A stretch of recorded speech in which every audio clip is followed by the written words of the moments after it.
lot of good things going on. Mm-hmm. We're actually going to have a visit from the great-great-nephew of Bram Stoker, the writer. Yeah. He flies in on Wednesday. Oh, how fun. And he's a really delightful man. Yeah.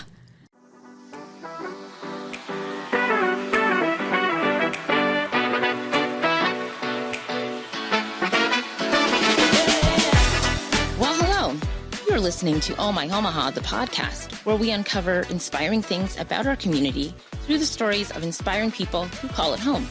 I am Dee Harrell, and this is the creator of Oh My Omaha, the blog, and the blogosphere's friendliest face herself, Kim Reiner. Hi there. Hi, Kim. Hey, nice to see you. You too. It's been like a month. It feels like it. September lasted month? like Yeah. 60 days. angle So. that I can tolerate. It still feels like August. Right? Yeah, it's warm. In here too. You went to, where did you go last week? So we went to Nelson Produce Farm. Yeah. So it was Kevin and I's like 17th anniversary. Oh my gosh, that's right. And they were having they had this farm to table dinner like series, and it was a French one, which was perfect. That's where we had our honeymoon. So we're like, we'll go. It'll be charming. And it was beautiful. And like to kind of set the atmosphere, they had caricature artists. And I'm like, I've never had one done. This will be kind of fun. And I thought Kevin and I would go do it together. And he kind of saw how it was going, and he wandered off. He didn't want to have that done to him. So I was like all excited. She's like taking her time, and then she shows me it. And I showed it to you, and it was like just emphasis on wrinkles and I don't know, just saggy everything. I mean, first, you do not look at all. I mean, I get the caricature is supposed to be kind of an exaggerated form of I thought it'd be like person, but that is like, come on. Like, she got my earrings right. Yeah. So maybe a PSA to caricature artists. Don't just, you still want to make people feel good. So I have the fun. Yeah. So I looked like American Gothic. Oh my gosh. The farmhouse. When I had caricatures done, I either have massive eyes or massive lips. A massive head, which isn't very far off, right? But still, I'm always like, why the one feature that you pick? It's always just going to be one massive thing. So that's what I've been thinking about for the last week. And I got you. I've been working a lot on shoots. Yep. It's fourth quarter, and people are spending their fourth quarter dollars for productions. Ready for that with writing. So. Yeah. I do have to make a shout out. It's Aurora's 9th birthday today. Oh, happy birthday. I know. 9. Crazy. You missed it. Charlotte turned 13 this month. Oh my gosh. So we have 2 teenagers in the house. That's insane. I'm going to have 2 20s in October. So I don't say that out loud very often. Just, on air, it's fine. Not me. They're adults. Yeah. Busy. But yeah, so... it's kind of nice to, one thing, we're going to New York. Okay. She won't hear it. It's a surprise for Aurora, but we're going to go, and my cousin who used to perform on Broadway with, I don't know if you met him, but he was he was with the whole cast, the original cast of Mamma Mia, and we're staying with him, and so we were talking about maybe catching a show when we're out there, but we'll see. I hope. Oh, yeah. Yeah, I want to. In the winter, are you going? We're going soon? Soon-ish, but still. I'll see what Gary says. Kind of, what he thinks we should go to. Any hints or any ideas? Oh, my gosh. My kids went and saw, because we get Broadway tours here, so the kids saw Lion King. Yes. Loves that. Mm-hmm. I have never actually seen any shows on Broadway. I think when we went and we had the choice, we ended up going to like a late show, like Letterman, I think is one we went to instead of Broadway. But. Yeah.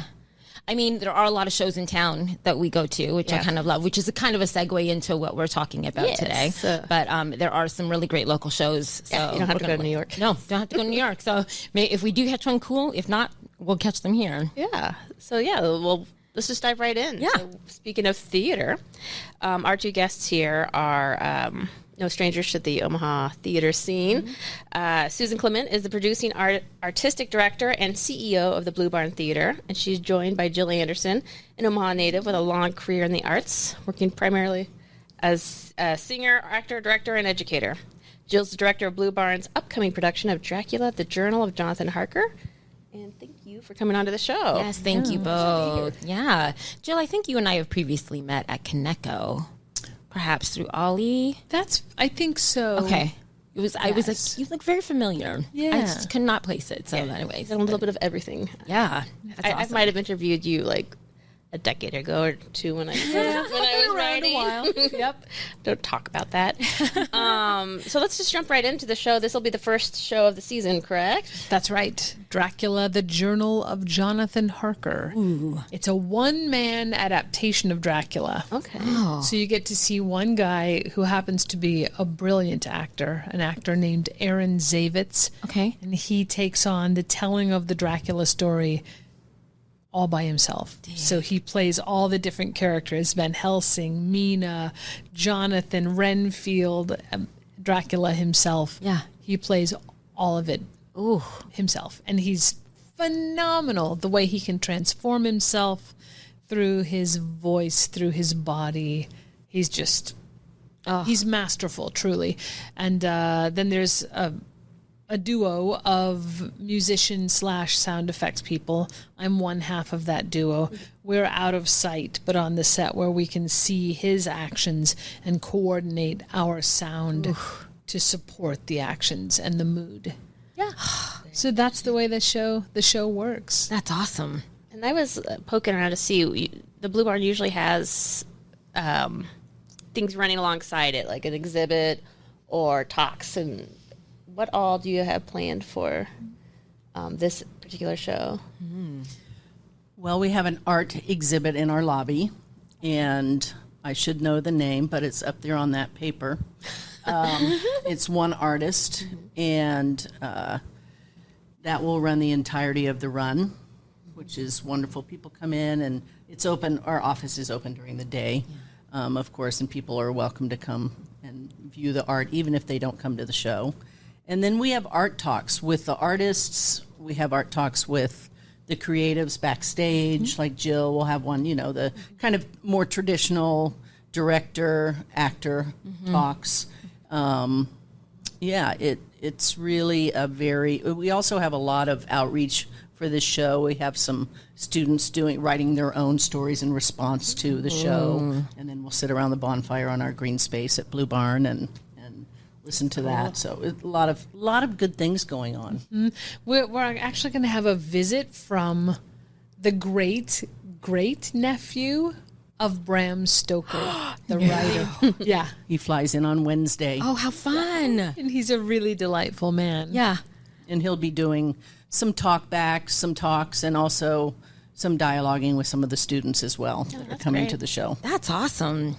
I like that idea. The whole idea of the one-man show and portraying all of the characters. Oh my gosh, that can't imagine. No, I can't either. That's awesome. Take some talent. Yes, some skill. Yeah.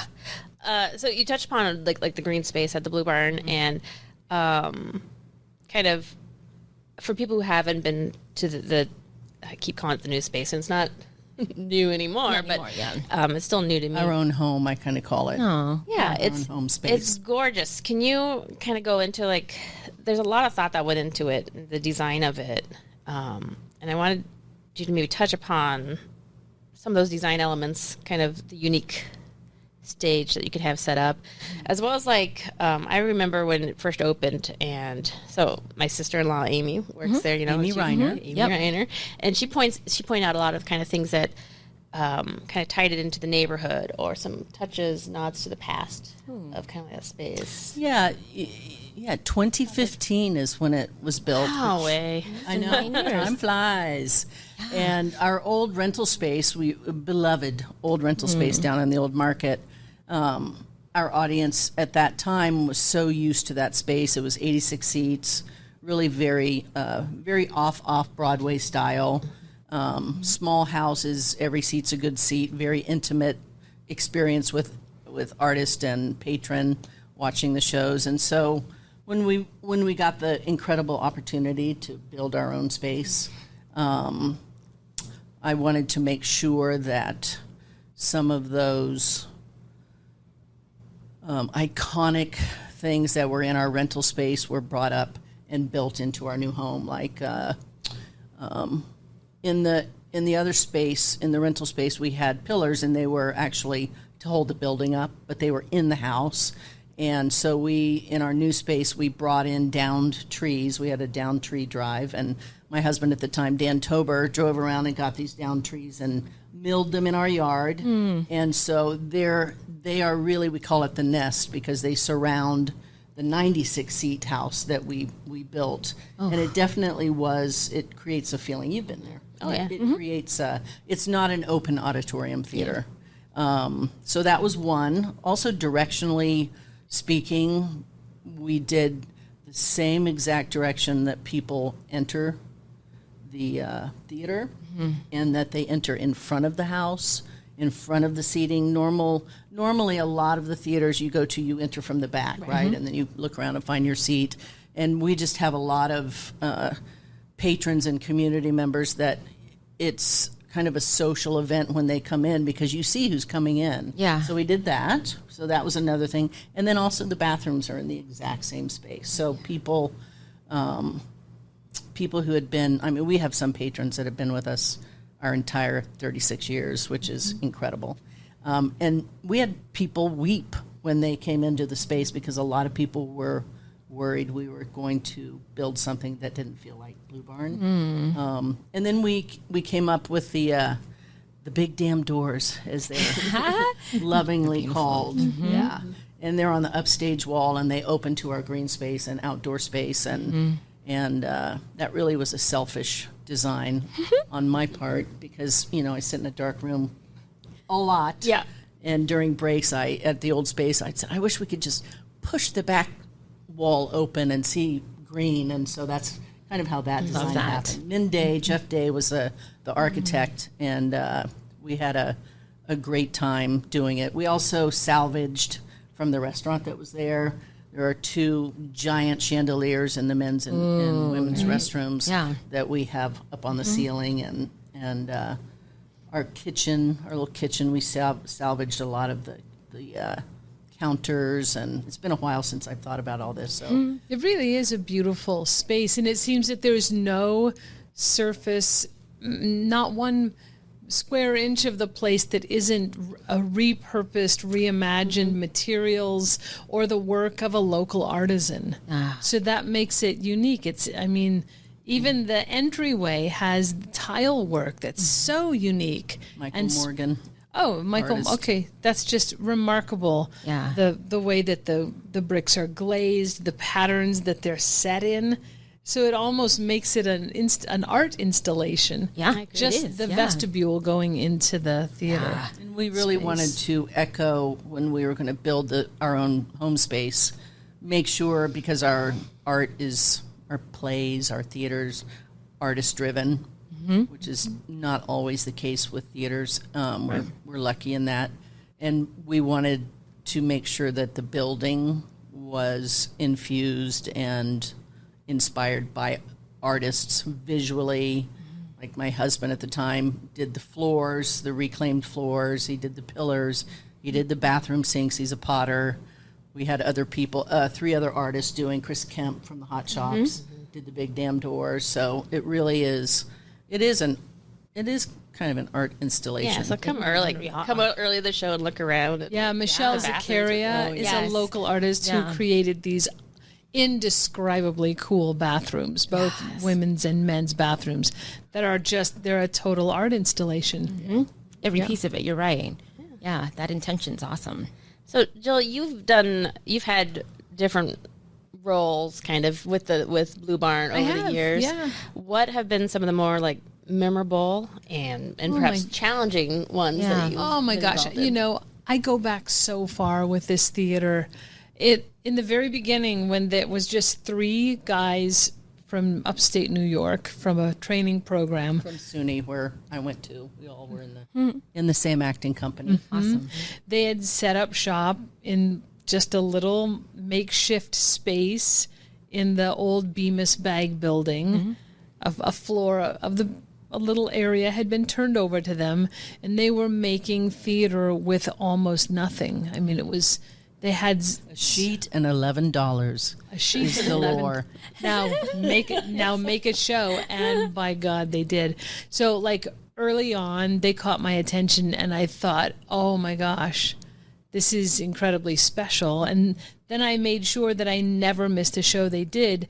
And very, very quickly, I was invited to become part of what they were doing there. And I acted in a show called Brilliant Traces many, many years ago. This is when they had moved to the 13th Street location. They had right next door to the donut stop, what used to be the donut. Yeah. And really ever since then, I've been involved in writing of original works, co-directing, directing, fully directing, costuming, even things like having input with scenic design and acting, like pretty much all of it, and and directing. So yeah, I believe in Bluebarn, and I kind of feel like though I didn't go to the training program at SUNY Purchase, I do feel like a member of the family there. You know, so like I can't really. You are. Singling out any one thing is almost impossible, because it's like, who's your favorite child? Yeah. You know, I've loved everything I've been involved in there, and certainly this most current thing, this Dracula, it has been nothing but joy to work with my hand-selected performers to bring this thing to fruition. And you know, it's coming right up, right around the corner. So I have a big feeling of excitement that we're going to launch this next week. So when this airs, this the Monday of the opening of the week, of the show. Yeah. You guys are pretty calm. Coming up so close. You guys seem very well. Between now and next Thursday, there will be incredible numbers of hours and tons of concentration and combined effort on the part of some really skillful people to make this as powerful and exciting to watch as we can. Like Amy Reiner and Bill Kirby and Jesse Woolman is the other musician. Just, it's a tight little team of top flight people. So I'm super excited for it. I'm excited. Yeah. Yeah. Not without giving anything away from the show, is there any tidbit about the story of Dracula that is particularly juicy or that you could tease? Well, I will just say that all of the things that we want from the Dracula story are in there. Nice. And we're pulling with all our might to like polish these moments to a high sheen. So big impact. There's going to be sexiness. There's going to be spookiness. You know, and these wildly different characters. I can't tell you what a tour de force this is for the main actor, who literally has to be a woman 1 second and then a madman eating flies in a cell the next second, and then Dracula himself, you know, who, you know, a couple great jump scares where you don't expect him to. It's just, it should be a roller coaster ride. And then also, I guess I would mention that the set is interesting.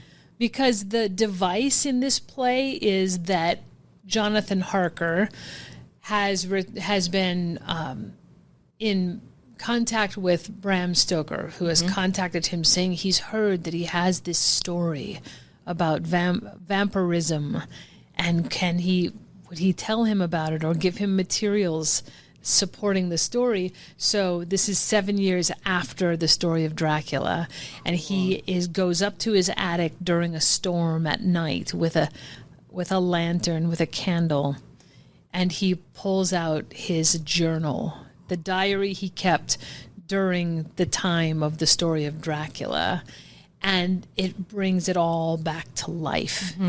And then he enacts the story from start to finish. Oh, that's cool. So, yeah. And so the set is a Victorian attic, an attic in like 1896, you know. And the process of calling every antique dealer I know, an antique enthusiast I know, and pulling together what objects or items might be in a Victorian attic.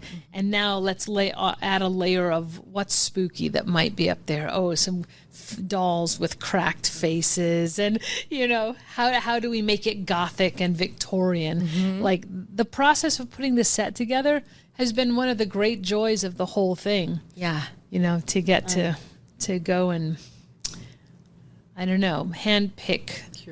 Curate, yeah. Hand select the most interesting objects that. And then Finessed by Amy Reiner. Yep. Oh, that sounds so awesome. Yes. The shows that you have coming up this season, do you want to talk about them? And I just want to say, I love how for the holidays, Omaha always has an abundance of holiday shows to choose from, and the Bluebarn is usually the most creative, unique option. Yes. So how do you? We try. And this year, what show are you doing around the holidays? Silent Night of the Lambs. Oh, yes, that's I was going to say Silence of the Lambs. I'm like, no, it's not that, but it's close. Silent Night of the Lambs. Oh, sounds awesome. Yeah, this is a crazy one. We're sort of in a development stage right now. Yeah. It's a. Shall I talk on it, or do you have? Please. Okay. It's what it is a marriage of Night of the Lambs with Silence of the Lambs. Silence of the Lambs and the Rudolph story. Oh, okay. One Christmas classic, cross-pollinating with a movie about serial killers. So what could be more fun and subversive than that? Right. We see Clarice at the top with her antlers on. Oh, and my her gosh. nose, running through the fields with her other, and it may or may not turn into a dance of some sort. Hopefully. Hopefully. Yes. The Bluebarn shows are known for being racy, subversive, countercultural, kind of wild. It's like Saturday Night Live, but better. Crazy kind of humor. Yeah. Subversively cheery. Yeah. That's what Alexander Payne called us. Always a good idea to go out and have a few beers before you come in the door. It's a party atmosphere. It's a great atmosphere. For the It's holiday. a lot of fun. Yeah, because I remember a very diehard Christmas. Oh, yeah. Very. Quite irreverent. Yes. Yeah. And we'll do that one again. That's we call it our gateway play. Yes. People who don't normally come to theater, and they come to see Die Hard, and then all of a sudden they're hooked. Yeah. That's actually not a bad idea. Yeah. Yeah. That's awesome. That is awesome. So what do you guys do? So you're immersed in theater many months out of the year. What do you do on your free time? 12 months out of it. So Free time. Who's got free time? Off-season, what do you guys do? The off season for me, as artistic director, just means I'm not directing shows. Yeah. The business side still goes. We're choosing the season. We're designing the brochure, which is incredible visual art by Kristin Pluhacek this season. It's beautiful. Her work's so beautiful. Choosing the season. There is some downtime. Usually each of us take our vacations, go somewhere wonderful. But it is very cyclical. It really is not a place where we shut down for a month. Yeah. Even during the Cova, as my mother calls it. The Cova. Southern, I love it. Yeah, I call it that. Wow, we did, well, this, we did a lot of outdoor theater throughout all the seasons. But yeah, we get nights off, which is really wonderful. And guest directors for me is a super treat. Yeah. Especially like Jill. Her work is spectacular and artistically, your skill set and artistry has elevated the Bluebarn over the years. Thank you, Susan. It's true. But we take days off too. We leave at 4 and go have a cocktail or go home for the weekend, things like that. Where do you have any favorite places to go for a cocktail? Yeah. Via Farina, which is right next door. Right next door. Really easy to get to. And it's great. So. Yeah, it's great. And they partner with us. And Sips on 10th is another new place that we love, and we partner with them. We love that place, food and beverage. They're walkable. Right. Yeah. We got a lot of Within great walking distance, places. so we go to those two places when we do bail during the day. So if you were to curate a perfect night, like a date night for somebody, if they were going to come to a show, they're going to start off somewhere, maybe in the market or on their way down to the Bluebarn. What would you two recommend? Being Omahanians. Oh, definitely hit the market first. Yeah. M's Pub, Buvette would be great. Via Farina is fantastic, right next door to the theater. Yeah. Something, let's see. Or the Wicked Rabbit, the Speakeasy. Maybe start there with a cocktail. And then, or Fizzy's on 13th Street also. It's like I bring it up almost every episode. Yeah, Fizzy's is favorites. Yeah, fantastic. Go have a great espresso martini, maybe. Little House is also there, which is their drinks are really good. Yeah, so maybe have a cocktail, one of those places, and either dinner at Via Farina or Sips. Yeah, because then you can stay. And if you're a season member, you have your seats taped off, so you can come in at 7:15, get a cocktail at the Bluebarn, and go and get your seat. You don't have to worry about being split up. Yeah, but and maybe stay at the Cottonwood, so you can go out afterwards as well. Oh, the Cottonwood's great too. Yeah, yeah, It's a fun neighborhood. Yeah, we spent New Year's there. Oh, cool. Yeah, they've got great event planning there. They've really curated really nice niche things. They're starting they're doing a Halloween pop-up bar now. They are. Oh, that's fun. Out by the pool? Yeah. Yeah. I think they've done a Christmas one before, they have right? a supper club too. Oh, yeah. I believe it's upcoming, but yeah, that's a fun. I forget about that. Yeah, that's a great place. Awesome. Yeah. Cottonwood's great. That's a beautiful night. That'd be a fun night. That'd be a great night. So coming up with the show, when does the show run? When's the Dracula? October 3rd to the 27th. Awesome. Perfect time. Generally, And it's selling like crazy. Yeah. Oh, yeah, it's a sold-out show. Yeah. That's fantastic. Yeah, we have to go. It's selling really well. They play generally Thursday through Sunday. Yeah. Yeah. Yeah, that's great. Well, I think you just laid out a whole bunch of date nights for everybody from the 3rd to the 27th. Right? Yeah. All right, so you guys are involved with a lot of creative parts of Omaha besides theater. You've mentioned so many artists. Tell us some of the underrated places of Omaha, or to see people being creative, or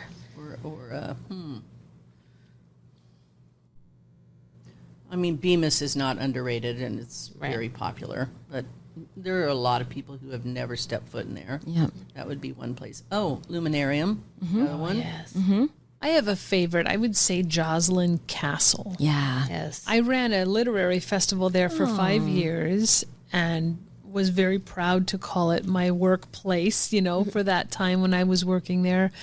And they offer all kinds of wonderful activities for people who have an interest in historic homes.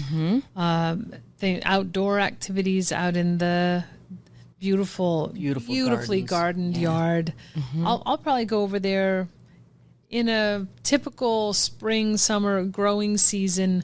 I would visit 5 times to see what was blooming. Yeah. They have rare and beautiful peonies and spring flowers and irises, and so just the grounds alone are reason to go, or to take a picnic and eat on the picnic table. Yeah. I would agree. They are, I don't know if they're ramping up, but it just seems to me that they're introducing even more events that every time I just check, they've got something cool coming up. Yeah. Oh, yeah. They have all kinds of events. A lot more and music, live music there too. I've seen, and in the Carriage House, I think now is. That's right. That's new that the Carriage House used to just be rented out to different businesses, I think, but now they've kind of reclaimed it, and they're doing art shows in there, live theater. Yeah, I think Joslyn Castle would be a great destination. And also the Shelter Belt Theater just came back up and running and got its own space in the Omar building, I believe. Yes, that sounds right. That would be a place I would check out. And also Benson Theater is always so unique in their curating of what they do, with bringing in artists to musicians to visual art to new plays. Yeah. Yeah, they have like not workshops, but they have a lot of writer stuff. They do. They do. Yep. Yeah. Oh, I have an idea. Anyone who has not driven south on 75 South needs to drive past the silos. Oh, Sarah's. Yeah. Sarah Rowe, incredible visual artist, has created a colossal mural on the side of these silos. And I think I believe it's getting national attention now. Yeah, it is. It's really special. It's worthy of a trip. Oh, It is worthy. I drive by it quite often now that I've moved to Papillion. And it's fun to leave the highway. I don't think so. Like I know that it happened. I know. Like my sister lives out there. I should have. I don't know. I Can drive down into the parking lot and see it looming above you, That's cool. Well, you don't make that drive very often. No. Like when I was living in the old market, going to Papillion, I would drive 75 all the time because it's faster at certain times than going 80 to 80, whatever. But it's beautiful. It's massive. Like you need to, because you don't drive that way south. If you were going south, you would be a little bit more west usually. But check it out. It is wonderful. I always they had that one art installation up on the other silos off of heading east on I-80 for a little bit. Yeah. And I don't know what it was like a wrap. They had wraps on them, or what was it? Do you guys remember? It was. Oh, I think it was wraps. Yeah, but I was like, it's so beautiful. Why don't we just do those with all the silos? Right. Like it's so pretty. But check it out definitely. Okay. And she started that right when she was wrapping up her exhibition at Kaneko, I believe.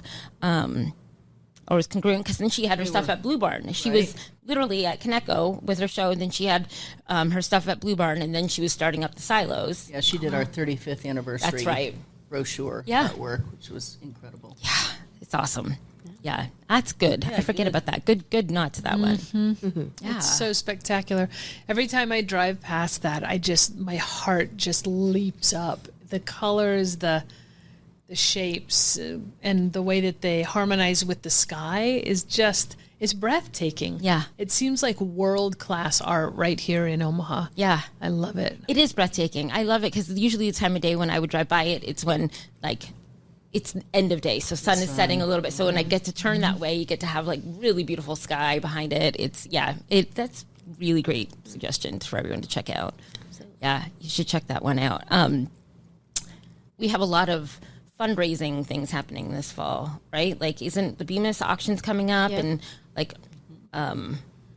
I keep forgetting. I knew all these before, but all the things are coming up. When do you guys ramp up for like development stuff or fundraising? Like what? We fundraise all year long. Yeah. We have things like our artist fund, which we started in 2007. We were really the first theater in Omaha to start paying a living wage, or a thriving wage, as we call it. I like that. Contemporary theater. The Rose has always paid, which is great. So we do a fundraiser, normally October, November. We send a letter out for that, specifically for the Artist Fund. But then we do, we raise, once we announce our season, then we have, our work to support. So we go to our donors that we know want to support us, and then we always have new donors as well. So Yeah. it really is year round. Yeah. But we're super grateful and lucky to have the support that we have had and continue to have. Yeah. Truly. We do have a great support system here for the arts. Yeah. It's such a little gem, and people who come here for the first time, or artists that come, they're just like, I want to tell everybody about Omaha, because it's like when we were installing Jean Leahy Mall, the sculpture garden, some of the artists were like, they petitioned to have the international, I'm going to get it wrong, international,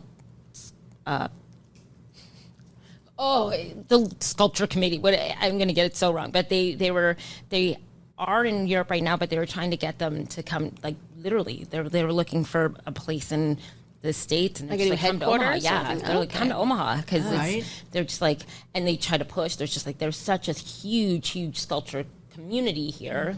Come look here, and that it made sense. But I don't know what happened of that. But yeah, I mean, it's cool to see and hear the different testimonials of people who've never been here before, and like artists that come and they're just like, wow, like just this is amazing, and people need to know more about the city and support it more. It's just it's so cool. Yeah, It's a very art-driven community, I think, downtown. I used to live 100 years ago. I used to live in Seattle back before it was what it is now. And it was very similar heartbeat to what Omaha is now, as far as the support of the arts, and both from singular patrons to corporations to foundations. It's really a rare place to be, to produce art in this type of supportive community. I agree. Don't take it for granted at all. Yeah. And I do love the, it's almost like a revitalization rather than a, like making anew, right? Like everything that's happening in Little Bohemia, and it feels like it's reviving the energy rather than, taking over and bringing in new. Right. Does that make sense? I really, really love that, the spirit of almost like, not tradition, the nostalgia of it, and like honoring it and the history of it, but also like, taking it to in a different direction. Yeah, reimagining. Thank you. It's like even when we built on 10th and Pacific, we were, the CO2 buildings were built down the street, great condos, and those were really Nancy Mammell's brainchild and design mostly. But then really Bluebarn was the first, they were all broken, buildings. The Burlington station, that's KTV now, was a pigeon haven, and all of those buildings. So it really has, art can really lead the way in that type of revitalization too. Really can. Yeah. It's great. We were talking about that corner a few episodes back with Brent Crampton when he had House of Loom. Old Goofy Foot. Oh, yeah. That was great. Yeah. Goofy Foot. Yeah. So we were kind of talking about that. That is a great little corner of like just Fun. of fun. Yes, it's a great little That's where place. Zero Cider is now. Oh, right. They're shifting from a bar into a venue space, I think, now. Yeah, I saw that heard announcement. So I'm wondering But they're not what that's going to closing. be. Yeah. It's a great venue space. It is. It's a big space It's a for great bar. space. Yeah. Yeah. Ugh. Getting nostalgic for that place again. And you guys do like trivia nights there, right? Yeah. We do. Connected with the show. We'll still do those too. Awesome. Which will be fun. Yeah, that is fun. I love The trivia Dracula nights. trivia. Yeah. Oh, I'm so Gothic excited. horror. I want to go check out that show so bad.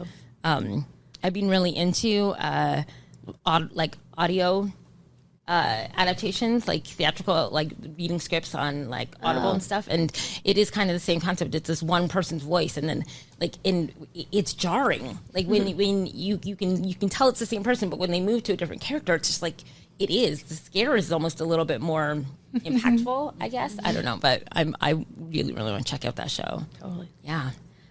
So when we end our episodes, we ask our guests the same question. So we want to pose it to you too. Where do you find inspiration in Omaha? You go first. I guess in what, like, for my artistry, for Anything. or just in anything. Like just what I mean, inspires? I for my shows or for like imagining set for a set for a play I'm gonna work on. I watch late night the Art Channel, and I have for years. If I'm stuck on a design or I'm just starting to work on a play, I will watch that, and I would say 9 times out of 10, I'll see a shape or a movement from a dancer or a piece of lighting, and it'll be a key into the design or how I approach a piece. I love that. But don't get me wrong, I also watch Lifetime made-for-TV movies. I always like to say that to people. I remember the first time I said it, I was kind of with a group of people who were really lovely artists and stuff, but they were all shocked and amazed that I watched those movies. I was like, oh, well, you know, check out on my mind. Yep. So, but the Art Channel. Yeah. I would say that in Omaha, I find inspiration in the other artists in the city. My friends are funny because they accuse me of always scouting, of always being a talent scout. I am. It's a true accusation. Yes. But it's a gift, too. Yes, that is a gift. Well, it's a good thing to, when I'm out anywhere, I'm looking for what somebody's special magic is, you know, what their spark is. And I catalog those things in my head. And it's not uncommon that I would go, you know, see a friend's kid's high school play and some little whippersnapper in the crew has got it. They've got the spark. And I will go, they probably think I'm a weirdo and a stalker, but I will go up to them and say, do you have a photo, a headshot of yourself? Do you have a resume yet? I would like to take those things to a theater I work at to put you in the files for future reference. And then she usually sends me a text message. I just saw this person. You need to know. Amazing person. Yeah, so fantastic. Yeah. It's, you know, my brain is kind of like one of those big trawling nets they throw into the ocean to see what. I'm always trying to catch new special things in my brain net. For, you know, when I find a play that's going to be the play that's produced, I generally already have in my head some ideas about thrilling performers, people who have a special magic or a special gift to bring to the stage. That's awesome. So that's where I find my inspiration is in who I see around me. The Love people I that. see around me. Yeah. Yeah. Oh, I love that answer. Yeah. Yeah, that's great. All right. Well, thank you so much for coming on to the show. And so Thank where you. can people get tickets if they want to go see You can it? go to our website, bluebarn.org, www.bluebarn.org, or you can call us also at 402-345-1576. We'll save you the Eventbrite fee, which is kind of nice. yes. Yeah, that is nice. Always going to the box office. Yeah. And you can go online and look at all the rest of our season of our shows. They're incredible this year, and our season memberships will be on sale through the end of the close of Dracula, the 27th, and those are selling like wildfire, which is great. We sell to 700 because there's only a certain amount we can actually make sure we seat everybody in that. Yeah. And we're over, I think we're at over 600 now. So Oh, wow. That's great. That is great. I feel like we're after the COVA. I feel like we're really finally back full force with people wanting to get off their couches and experience, Yeah. you know, The interaction. live theater. Yeah. Yeah. Do actually something to interact with that people. feels communally right. centered. Yeah. Yeah. Yeah, that's awesome. Okay. Thank you. Thank you both so much. Yeah, you bet. We'll see you at Dracula. Yes. Dracula.